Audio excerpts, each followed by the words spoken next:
امام علی علیہ السلام سے سوال کیا گیا کہ یا علی، ادب کیا ہے؟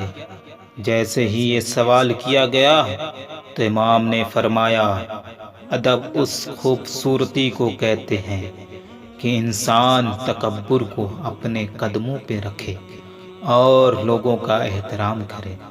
میں نے اللہ کے رسول سے سنا کہ ادب یہ ہے کہ انسان اللہ کی تمام مخلوقات کو خود سے بہتر سمجھ کر زندگی گزارے۔ جب بھی کسی بزرگ کو دیکھے تو یہ سوچے کہ اس کی نیکیاں مجھ سے زیادہ ہوگی، اور جب بھی کسی اپنے سے چھوٹے کو دیکھے تو یہ سوچے کہ اس کے گناہ مجھ سے کم ہوں گے۔